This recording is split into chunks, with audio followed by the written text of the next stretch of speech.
The following program presents principles designed to promote good health and is not intended to take the place of personalized professional care. The opinions and ideas expressed are those of the speaker. Viewers are encouraged to draw their own conclusions about the information presented.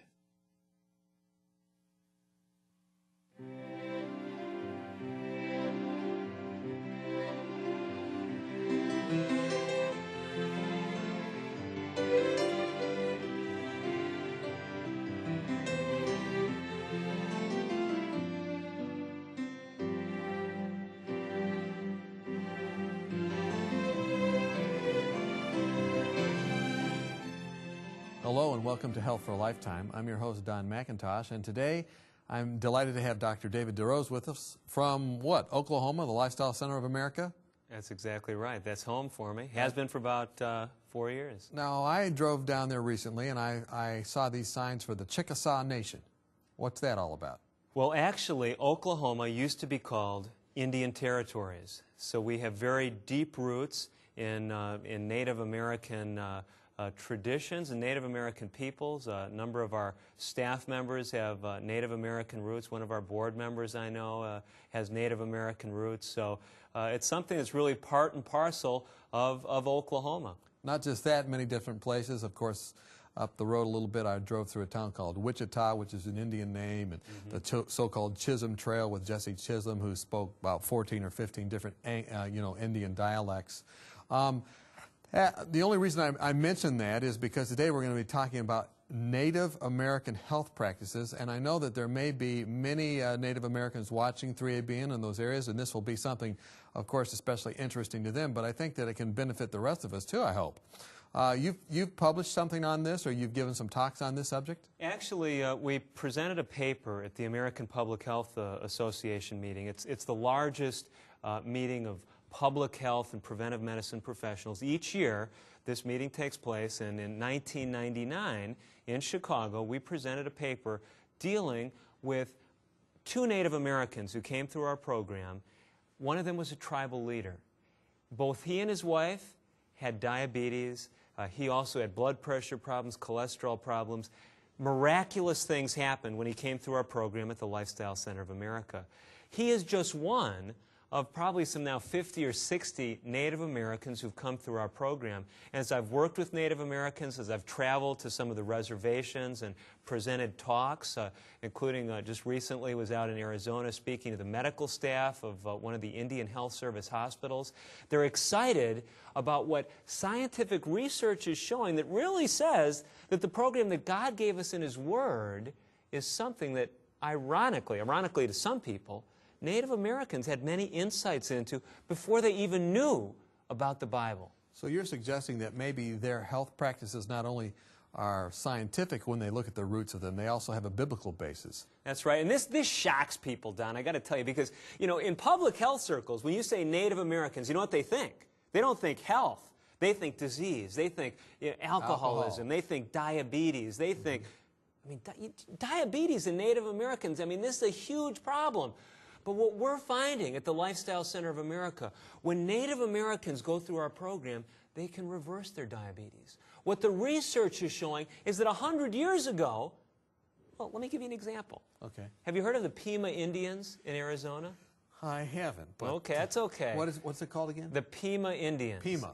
The Pima Indians are probably the most well-studied population group in the world when it comes to diabetes. You should have, but that's okay. I know it's a little out of your field. Okay. In fact, our National Institutes for Health, for those of our viewers that don't realize this is the big research arm of our government. They fund research, they do their own research, based there in the Washington, D.C. area.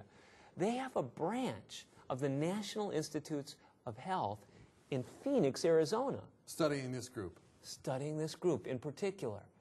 What they've found in looking at records over the last 100 years, back around the turn of the century, around 1900, one case of diabetes among Pima Indians. Wow, so some big changes came from some reason.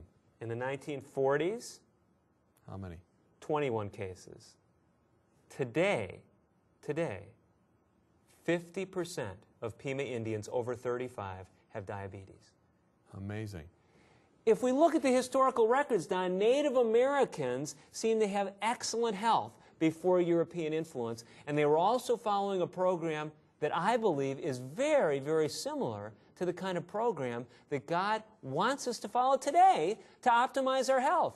And it wasn't because Native Americans were reading the Bible. So how did they get this? I mean, some Christians out there, or different people that are Christian, and also scientific type people are saying, wait a minute, it's one thing to say that they have these diseases that have come because of Western lifestyle, but it's quite another to say that they had some kind of divine revelation that came. How can you make a case for that? To me, the interesting thing is that Native Americans traditionally have had several very important roots in their culture. One is a strong sense of respect for the Creator and for creation. A very healthy respect for their bodies and for all of nature. And the environment. And the environment, yes, all of nature. The laws that God has given us in the Bible have that same respect throughout. I mean, God is desiring to help us to optimize this blessing of life that He's given us. And even, to me, the argument I make, Don, the argument I say to people is they say, look it, even if Native Americans didn't have a divine revelation of this, and some would argue that. I mean, some Native Americans would say, look it, I mean, God was leading our people, even though we didn't have a Bible. And I believe that God does speak through nature, and He communicates in other ways, although the perfect revelation is clearly through His Son and through His Word. He has been communicating through His Spirit, through revelation. In fact, the book of Romans, right? Romans 1. It says that everyone's guiltless, because God has revealed His character where? Everywhere, in nature. Yeah, in nature, in what He's created. So here's the argument I make. Regardless of where it comes from, Native Americans traditionally seem to have some insights into optimal, healthful living practices. Now here's the bottom line. This is exciting, really exciting. People today, when I work with them, they say, Dr. DeRose, it's not going to work for me. I got bad genetics. My dad had this, my mom had this, my grandfather had this. I can't help it. I'm going to get diabetes, heart disease, I'm going to have amputations, dialysis, stroke, whatever. Native Americans show us that even in a people group that is predisposed to disease, like the Pima Indians, they didn't have that kind of disease in 1900. On their more traditional lifestyle, it had changed even by that time. Here's the point. No matter what genetic hand you've got, lifestyle can make a tremendous difference. And there is ongoing research in Native Americans, including our work at the Lifestyle Center of America, that says even if you're not a Native American, if you've got a lousy hand genetically dealt to you, you can change. You can change it. And that's the amazing thing. And Native American practices, these are things, many of them. Now, I'm not, putting my seal of approval on everything that was done by any Native American tribe. You're not going to go out and get dream catchers and all the other stuff, even though... Well, I'm not here to point, good and bad and everything. I mean, even in my cultural traditions, I have, European cultural traditions. I mean, we could pick out some things that aren't so desirable. Right. But I want to focus on the positives. And when I speak to Native Americans, there are so many things in their cultural traditions that are positive that help all of us. So did they have a basic plant-based diet? I mean, you usually think of Indians out there on the back of a horse or a buffalo shooting another buffalo or this or that, and many times you see these pictures and all going and getting the kill. Was it a plant-based diet, or was there a lot of meat in the diet? This was a shock to me, Don. When I started working more with Native Americans in Oklahoma, and I have to tell you, I really had very little experience with Native Americans before I moved to Oklahoma and to the Lifestyle Center of America. But I started visiting, reading historical documents, traveling, speaking on reservations, like I said. It's amazing. Throughout the country, you look at the coastal Indians on the northeast, the southeast. You look at the Indians in Wichita you mentioned. There's an early account of a Spanish explorer in the 1500s who comes into Kansas. You think, the plains? Yeah, buffalo, right? Indians, bows and arrows and rifles on horses, right? Catching the buffalo? Hey, those were all European introductions. The rifle and the horse? Traditionally, what did the Spaniards find? They found fields of corn and squash and agriculturally based society. In the desert, in Arizona, the whole desert was irrigated. The Hohokam people, the ancestors of the Pimas, had that whole desert irrigated. Aerial photographs of the Phoenix River Basin today still show shadowy lines of irrigation canals. It's amazing. Agriculturally based. But then, when the Europeans came, yes, some of the Plains Indians shifted their diet to a meat-based diet when they could hunt much more efficiently with horses and guns. Interesting. So now some people that are listening today say, wait a minute, not only do I disagree, and you already cleared up this disagreement, that maybe they're plant-based, and you've certainly spoken to that eloquently, but they might say, I'm a Christian, and even in the Bible it doesn't say I can't eat meat. What do you say to a person like that? You know what? At the Lifestyle Center of America, Don, we never tell anyone they can't eat meat. People come to us because they have medical problems. And we say, look, we have you here for maybe 19 days. That's the longest program we offer. We say, look, we want to see the maximum results in the shortest time.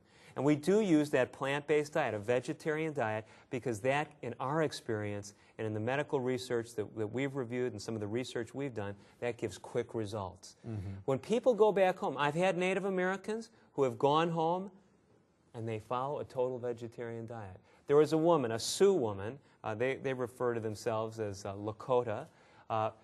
She actually went back to her tribe. She had me speak out there on her reservation, and she adapted a total vegetarian diet to all the foods that were readily accessible there in her culture. Other Native Americans have gone back and they say, look, it's important for me to have some wild game. But you know what? Wild game is actually very low in fat. Buffalo, you have any idea how much fat is in buffalo meat, percentage-wise? I have. You want to hazard a guess? You mean wild buffalo meat? Yeah, wild buffalo, wild Are there game. even wild buffaloes left? There are, and I mean, you got to, you know, they're protected, like in natural protected areas. I wouldn't probably eat it because I'd be afraid of the disease and different things. It's not really inspected. Well, I wasn't trying to get you to eat it. I was trying to hazard a guess as to how much fat is in their tissue. What would you say? Well, let me give you a frame of reference. I don't know. Lean ground beef baked, extra lean ground beef. All right. Only about 60% fat. Oh, so So what do you think buffalo 40. rates in it? 15. 15% fat. That's all. So, I mean, if you were going to choose meat and you're watching your fat consumption, which is very important when it comes to diabetes, animal fat seems to be a factor in the development of diabetes. Hey, if you're going to eat fat, yes, wild game is really a pretty good choice. Deer is less than 20% fat. Now, we still have some concerns. Sure.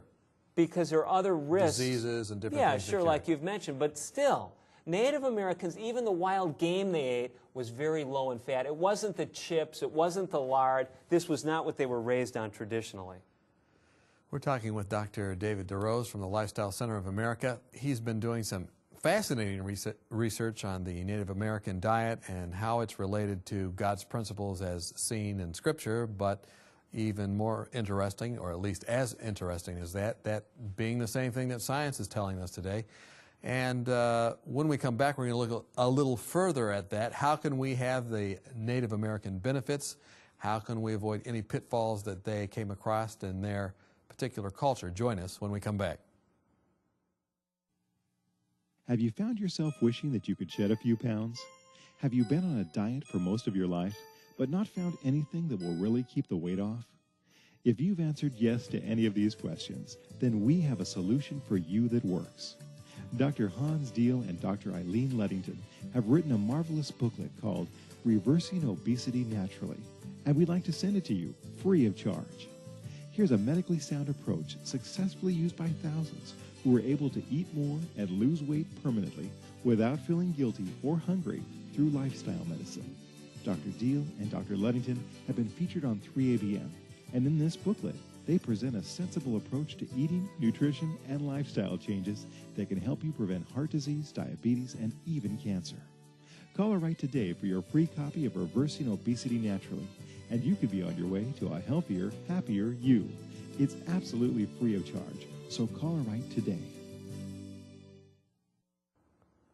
Welcome back. We've been talking with Dr. David DeRose about Native Americans and really about their health practices. And this is fascinating research that you've started to uncover. Evidently, they had a predominantly plant-based food or very low in fat if they were having wild game. And they had a lot of the health practices that really lead to positive things today.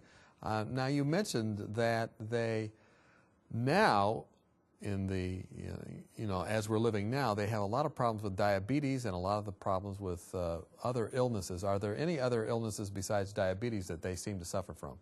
Well, I mean, the group, like I mentioned earlier, that has been most well studied are the Pima Indians, and their weight concerns and diabetes as far as chronic diseases. And then, of course, the substance abuse issues have also loomed large in native populations.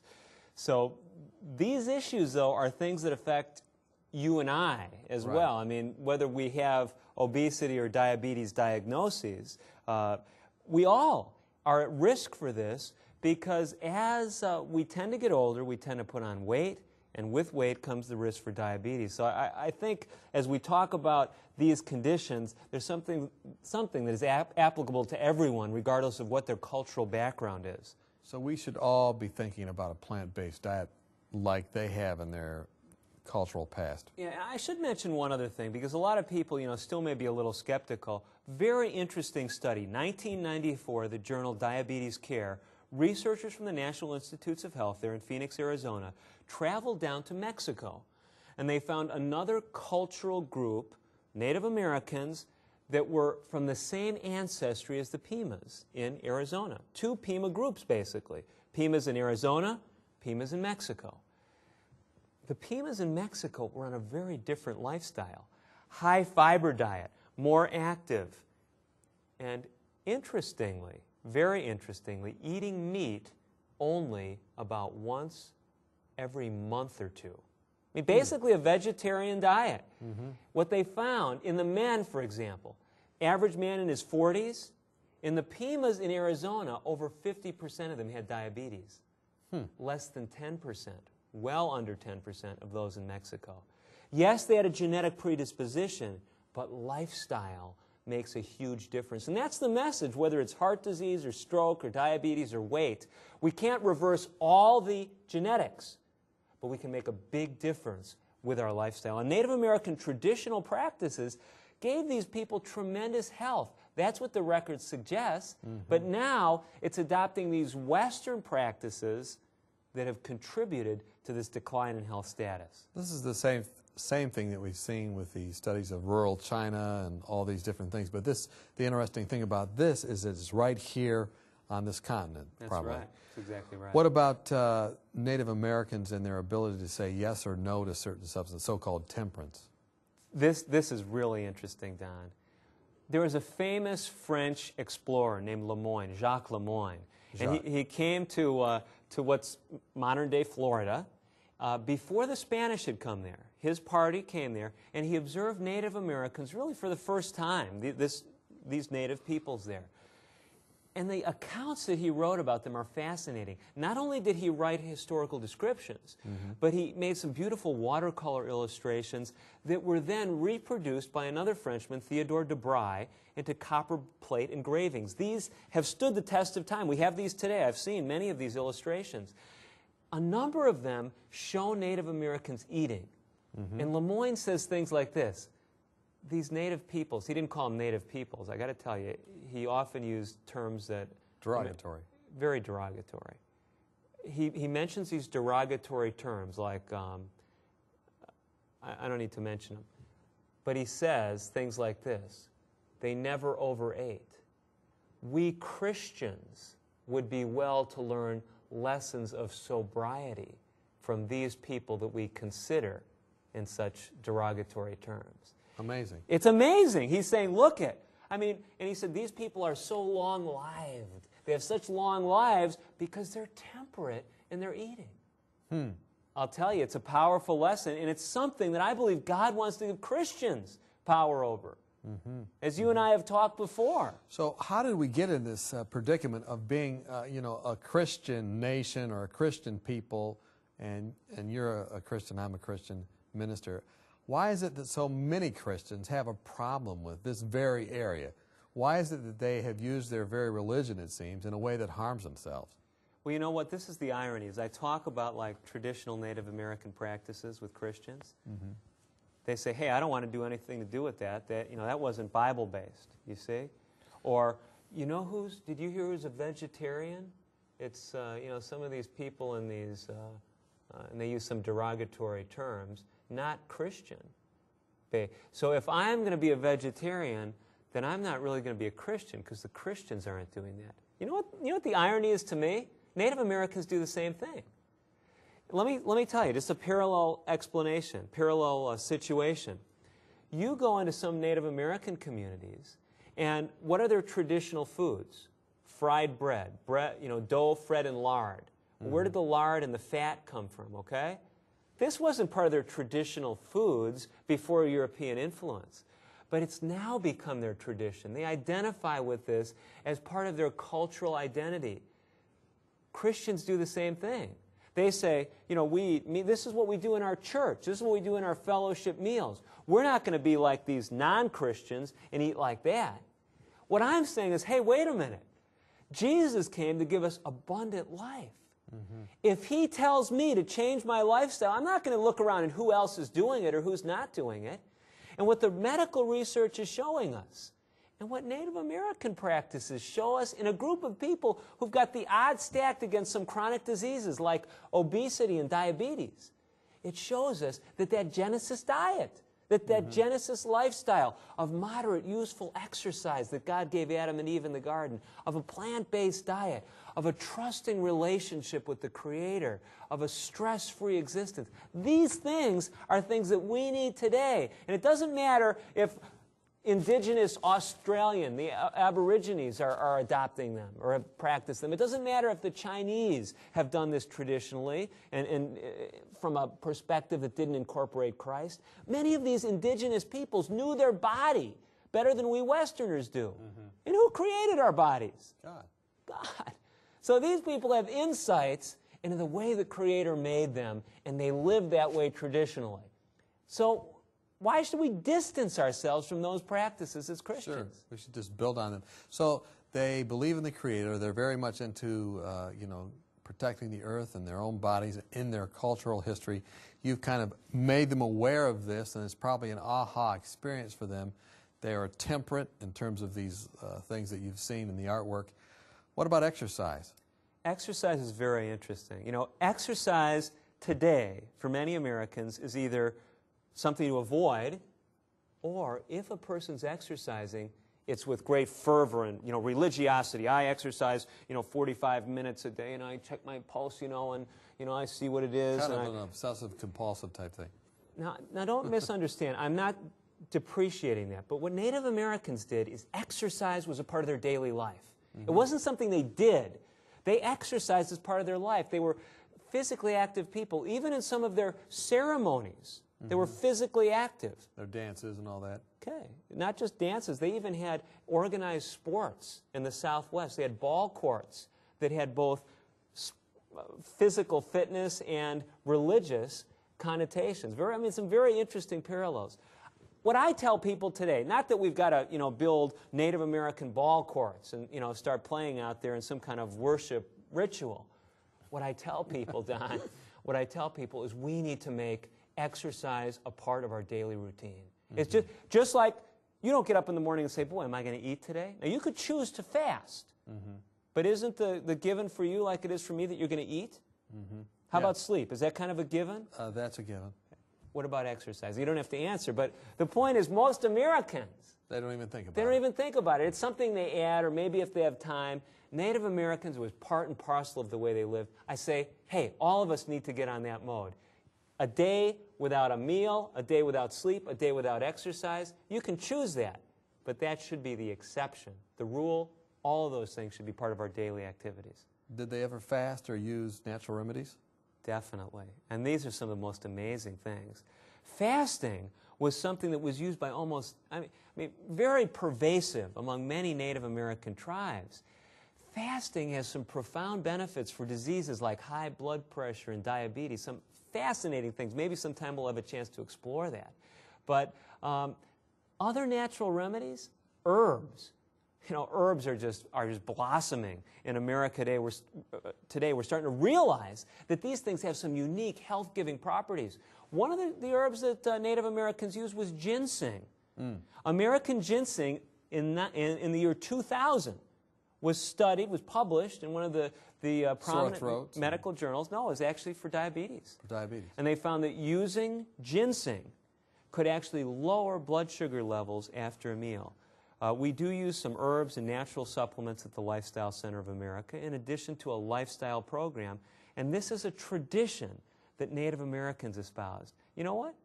The Lord himself, in the Bible, often used natural substances. I think of Hezekiah's healing.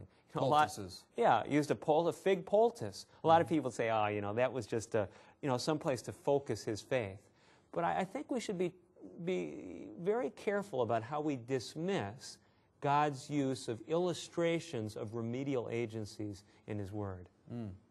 So all of these things, they had a Lifestyle Center of America, Native American approach, kind of a sanitarium approach to life. You know what? They did have that. They had a place outside the camp where people went for healing based on natural remedies. They were also very advanced.